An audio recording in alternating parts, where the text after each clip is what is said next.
Welcome to Asian Runner, and today I'm giving my runner's review of the Nike Air Zoom Tempo Next Percent.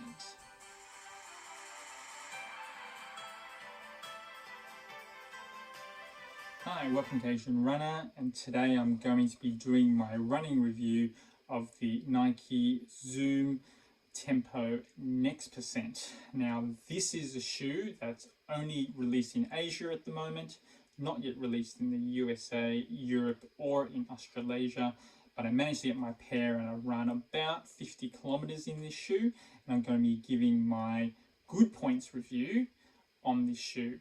I'll also be doing the bad things about this shoe, and that's going to be linked in the description below, so look out for that review coming up as well. But today, just the good things about the Nike Zoom Tempo Next Percent. Now, as you know, this is the complementary training shoe to the Nike Alphaflys, a bit cheaper, a bit more durability, but the features are really similar. It's got a different upper, which is a knit upper rather than the atom knit upper, but it's got the similar technologies, being the Zoom AirPods, partial Zoom X foam but React foam, and inside it's got a composite nylon plate. But similar tread, similar design, and you can train in this shoe and then put on your Vaporflies on for race day. Now, the good points. What is this shoe like to run in after running about 50 kilometers? Now, I ran a combination of speed work, tempo work, and long run. And I must say that the feel of the shoe, you really feel like you are running in the future. As in, like, you've got a lot of bounce, a lot of energy return, and you feel like your shoe is really supported. The energy return comes from the Zoom X, it comes from these AirPods, and it really helps to propel your foot and your body as you're running. And as I ran along, I really felt like I was being almost cushioned and also pushed along as I ran, and that's what I noticed. The outsole grip really helped with that as well.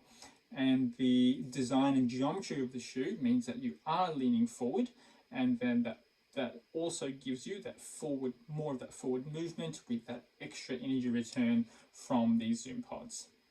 Now the question is, how do these compare to my Vaporflies, which I normally run with and race with? So this is my racing shoes, how does it compare to that? And I also have a pair of Zoomfly 3s. And there's no doubt this is the replacement for the Zoomfly 3s, because this is the training shoe, the complementary shoe. And I find that this shoe has more energy return than the Zoomfly 3s. But I must say that the Vaporflies, though, being a much lighter shoe, would be my preference though for race day, and I'm going to talk a bit more about that in my bad review of this shoe.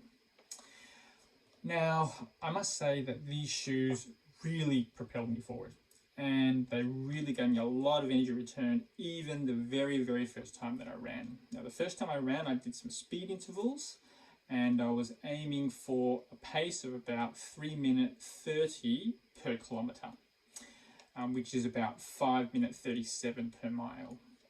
Now, I was able to hit that target on my speed work and run even faster on the subsequent intervals. And I ran as fast as 3 minutes per kilometre in these shoes, which is about 4:50 per mile, which is something that I haven't really done before over sustained time. There's no doubt that these shoes help me to hit that target.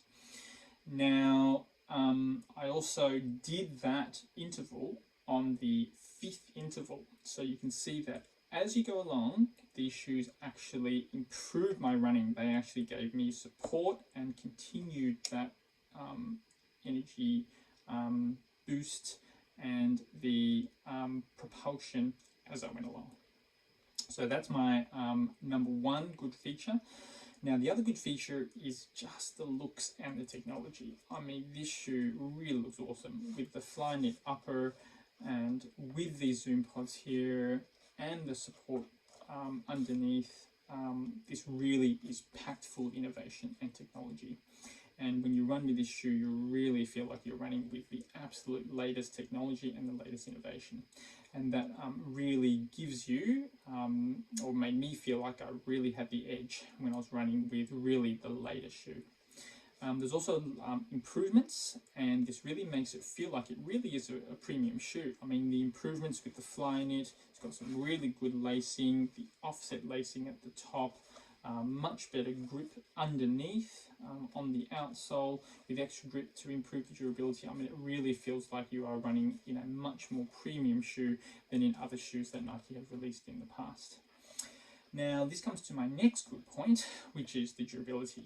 Now, they've added extra features to try to make this more durable by using the React foam, extra outsole treads on the bottom, having a slightly probably thicker tread as well. And this adds to the durability and gives you that confidence that this really can be a good training shoe, that it is going to be your complementary shoe to your racing shoe, whatever you choose for that to be. And then you can run in this shoe knowing that you're saving your race shoes only for race day, and you can do all of your speed work, tempo work, interval work in this shoe as well. Now, can this shoe be used as your race shoe? Definitely. It is a little bit on the heavier side. However, because it has that support, the bounce, and the propulsion effect, it can no doubt enhance your race day experience. And so, yeah, I'm definitely recommending this as a race shoe if you want this to be your racing shoes to help you hit those race goal targets. So my overall rating for this shoe is going to be an A. So thank you for listening to this review. I do more running reviews and talk about all things running on this channel. And remember, go Asian, go running.